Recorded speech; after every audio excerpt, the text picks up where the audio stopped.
Hi, and welcome to the show. Subscribe at kevinmd.com/podcast. Get CME for this episode by clicking on the CME link in the show notes. Today on the show, we welcome Karen Leitner. She's an internal medicine pediatrics physician and a life coach. Her Kevin MD article is titled, When a Loved One is a Patient, Navigating the Emotional Burden for Physicians. Karen, welcome to the show. Thank you for having me. So we'll get into the article in a little bit, but first off, just briefly share your story and journey to where you are today. Sure. So I trained in internal medicine and pediatrics, and I started working in primary care. It was my dream to take care of families. About 7 years in, I experienced a relatively profound burnout, and I left my practice and transitioned into non-clinical telehealth, specifically medical patient advocacy.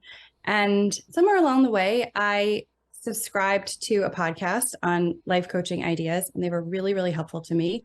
And when the pandemic hit, I sort of was at another career crossroads. And again, I reached out and hired a coach to help me sort of figure out what I wanted to do. And I found the tools so useful, I decided to use them myself to help other women doctors. And now that's what I do full time. So you're a primary care physician, and you mentioned that you experienced a pretty severe case of burnout that led you to course correcting your career. So what exactly were you feeling during that time?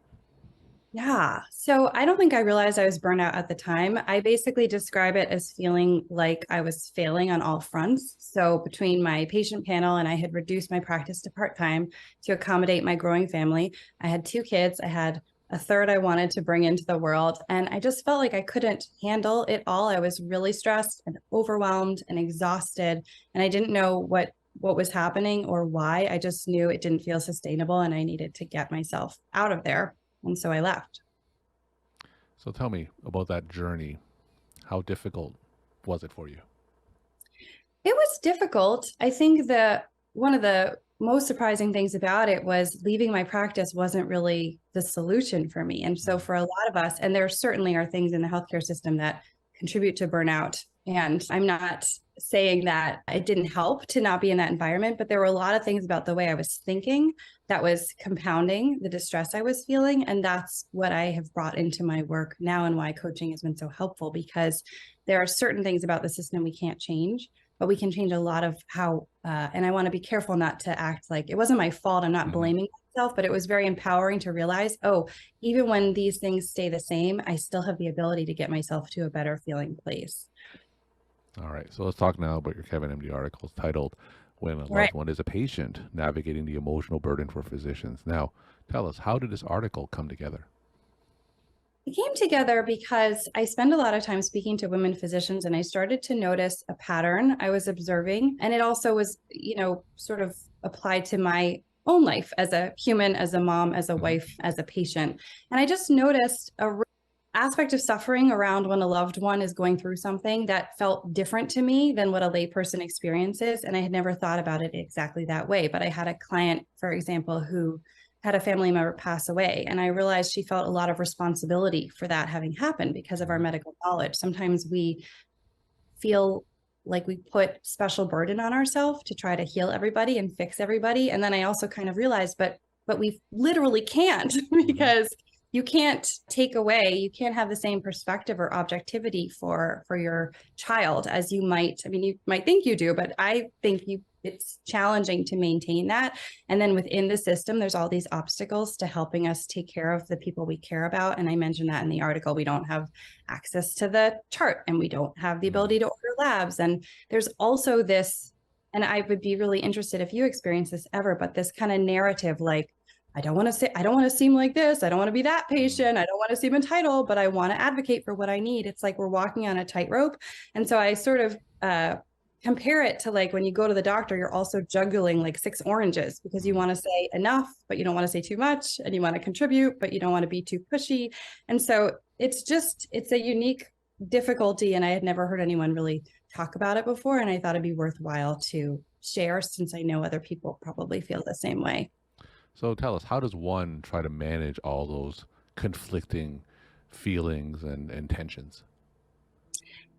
I mean, I think the first place to always start is to have self-compassion and just realize it's okay. I feel this way. It's normal. It doesn't mean something's wrong with me. It's not like every other doctor out there in the world is perfectly able to be a patient without feeling discomfort or I think there's, one of the aspects of self-compassion is this idea of common humanity. It's not just me going through this. This is a kind of, suffering that all humans experience. And it's okay to feel that way. Even if you don't do anything to change it, you're just acknowledging it. Because what we tend to do as physicians is judge ourselves really harshly. And so here's an opportunity to not do that. So as a coach, take us into one of your sessions. If someone came to you in this situation, how would you guide them through this? What exactly could they do to help implement some of the things you just suggested? I think the first step is always notice the thoughts you're having, notice the feelings you're having. You're feeling super anxious or angry. Let's say even anger. I noticed for me in my family situation, when I think I know what's right or is going to help a family member and they don't listen, I start to feel angry. And it's just interesting. Why would you feel angry? It's like, well, they're not listening and I could help them. And usually underneath the anger, there's a difficult emotion, which is like frustration or fear of failure or sadness. So it's like we start with notice what you're feeling, noticing what's creating it, which is always going to be how you're thinking about it. And then just decide, is there a different way I might want to think about this that maybe takes the other person's feelings into account? So I can give you an example if that's okay. Yeah, of course. It used to drive me bonkers when my mom would ask me medical questions about her friends, but she'd give me like a thimble full of information. She'd be like, so-and-so is getting this surgery. Is that okay? And I'd be like, why is she asking me this? And I would get annoyed. Like, she always does this. And then I don't know the answer. And I was able to reframe it to realize like, she really wants to help her friend. And she thinks by asking me that question, it's helpful. I know it's actually not. And I feel like she's setting me up to fail because I can't really speak to that or answer. But what she's doing in asking me is being helpful to the friend. And so if I just allow her, if I just give that to her, like, oh, yes, I can't actually help, but I understand why she's asking. This is how she thinks she's helping. I don't feel as angry anymore. So it's just a reframe, taking it out of only your experience and thinking about what is the other person thinking? What is the expectation? And what do I think I'm supposed to be able to do? A lot of this is we hold ourselves to a high standard. We want to be able to help people. And when we're not able to, it brings up feelings in us. Sort of like when you're being asked, like when you're on call, people keep calling and people keep calling. You're like, why do they keep calling? It's like, no, people are going to keep calling. It's okay. But I just have to like help as many as I can, as quickly as I can. And I'm still doing my job well, even if lots of people are calling. Like, I don't have to feel angry about it. You brought up the term self-compassion. And when I talk to a lot of physician coaches, that term often comes up. Tell us, what does that mean to you? And why are physicians generally so lacking in self-compassion? Well, officially, if you ask Kristen Neff, who's a self-compassion expert, she says it's mindfulness, so being aware of what's going on in the moment, self-kindness, and the common humanity, like I referenced already. So to me, the biggest one that physicians lack is self-kindness. And I think, I can't prove this, but I think a lot of it comes from our training where we had to push ourselves so hard to, just to like deny our own body physiology, to not eat, to not sleep, to not go to the bathroom, to just like, power up and show up even no matter how we're feeling. So I think we kind of had to be like, come on, let's go, get in there. I think of like this inner drill sergeant, and maybe it helps up to a point, but it's not. We take that to the extreme and we carry it with us throughout the rest of our lives. And we talk to ourselves in ways that we would never talk to someone else. We can be so kind and caring towards our best friend, but to ourselves, we're like, that was so stupid. Everyone's going to think you're an idiot. Why do you think you should even get that promotion? And so that's what self-compassion is realizing I don't have to talk to myself that way. And actually, I'm more successful when I don't, because I think there's this belief if I don't like whip myself, I'm not going to achieve. And so many of us are into overachieving. But the evidence shows that the kinder and more encouraging you can be, the more successful you're going to be. And I think that's where a lot of us need some help. Talk about the support systems that physicians should have when coping with some of the emotional, mental challenges when caring for a loved one. We talk about the conflicting thoughts that you mentioned earlier. Talk about now the support systems that physicians should have around them to help them through these times. Well, I think having another physician who's a friend, who's someone you trust and you can confide in, so you can be like, gosh, it's so hard for me when my dad is in the ICU because I don't feel like they listen to me or I'm not sure what I should say. I think just normalizing that can be really helpful. So a friend, a colleague, I think you can be a really good support to yourself. And I think that goes back to self-compassion. I think most of us don't realize that we could be supporting ourselves by that self-kindness that I'm talking about. I think you only need, one person. You don't have to be like having 50 friends to talk about these things with, but just especially when there's things that we feel shame about or we feel conflict about, having one person that you can connect to and open up to them is wonderful. And having a coach or having a group of other women physicians who can validate your experience, like we do in my coaching program, is also really, really helpful. So I want to talk about burnout. I think that a lot of physicians today, as you know, they were where you were years ago. They may be toiling in either a primary care job or a specialty job and kind of questioning in terms of what direction they're going in professionally. Now, for those physicians who are on the precipice, so to say, what kind of advice do you have for them? Well, the first thing I would want them to know is that it's not them. Burnout is not a personal failing on the part of the physician. I think the system and all the moral injury we experience, burnout is a end result of moral injury. Okay. So big picture, it's not you, it's the system. But sometimes we use that as an excuse to avoid taking better care of ourselves. We're like, it's not me, it's the healthcare system, it's my job, it's my call schedule. And in truth, if all those things have to change, you're not going to feel better. So what can you control? What can you change in and of yourself? And how can you take better care of yourself within the system? I think is where I spend a lot of time and energy with my physicians that I coach. So for me, part of why I was under so much distress and why I experienced burnout was, like I said, I was perfectionist. I had a lot of imposter syndrome. I did not have self-compassion.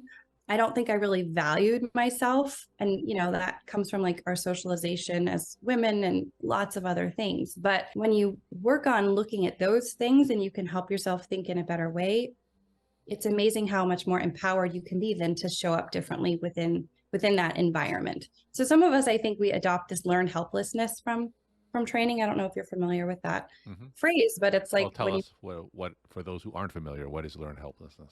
Yeah, learned helplessness. And I'm not even sure that it sounds a little judgy. It doesn't sound like I'd like to make it more neutral, but it's this idea that when we're in training, we don't have we have very little agency. We don't determine our call schedule. We don't determine the order of our rotations, how many patients we're able to care for. So people just tell us what to do, how much we get paid, and we accept it. And we're like, I guess I just have to do this. But then sometimes even after we leave our training, we have that same mentality. I've had people say to me like, well, I don't know if I leave this job, it's going to be the same everywhere. It's like, no, it's not going to be the same everywhere. You have the ability to go find a place where it feels better for you, or switch careers, or negotiate for more money, or ask if you can go part-time. And so I think there's this mindset of like, there's nothing I can do. This is just how it is. And I'm not saying we can change everything, but there's always something you can do. Like, what else could I do? What's one thing I could do to empower myself to feel better under these, in this environment? If you were to replay your whole professional career again and start from the beginning, is there anything that you would do differently? I would have self-compassion, and I would just realize it's a choice. How you talk to yourself is a choice. And I would acknowledge how hard it was and how hard I was working, and not make it mean anything about me that I found things challenging. And I would speak out more about how I was feeling, because I think so much of the time the shame keeps us quiet because we think everyone else is doing it perfectly and we're the only ones having a hard time. And now that I do this all the time, I realize that it's so untrue. And there's so much power in connection and in sharing these experiences with others. How can physicians speak out more? Because that is something that I completely agree with as well. So if someone were to kind of speak about some of those feelings and emotions and stories that you mentioned, how can you do that? Yeah. Well, I mean, there's lots of different ways. How would you do it? Like, how can you think of a way that you would? I mean, for sure, you can write pieces, articles, if you want that anonymity. We can start podcasts and we can just start sharing our experiences. I think we can advocate at our institutions for peer support and for better, just like calling our institutions out on the blame culture we have. M&M is supposed to be a way for us to learn and to do better the next time, but so much of the time it can be like very blamey and scary and shamey. And so I think it's a really good question because some of it is about safety. You don't want to speak up and then worry about like retribution. But I think what I always come back to is there's so much strength in numbers. So one person speaking up versus 100 people all saying, hey, this is, we're having a hard time with this and we want someone to listen and we want our needs to be heard. I would just try to find like-minded people. I agree. Yeah. So I think we certainly both agree that no, it doesn't really matter which way we speak and share the stories, but I think as long as we do, right, because it kind of destigmatizes and I don't want to say normalizes, but really by bringing out burnout and issues that physicians face, the more we bring it out, I think the more it destigmatizes it, and the more it becomes destigmatized, then we can start talking about solutions. Yeah, exactly.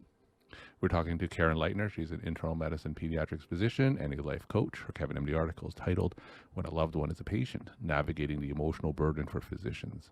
Karen, tell us some of your take-home messages that you want to leave with the Kevin MD audience. The take-home message is if you're a physician, you are extremely valuable. I don't care if it's your first day out of training or if you've been working for 40 years, and there's so much opportunity for you out there in the world. If you're not happy where you are, find someone to talk to about it, get help, take care of yourself. Don't be afraid to seek like mental health care. You're really, really, really important. You're one of the most valuable resources we have in healthcare, and we need you to be healthy and take care of yourself. Karen, thank you so much for sharing your story time and insight, and thanks again for being on the show. Thanks, Kevin.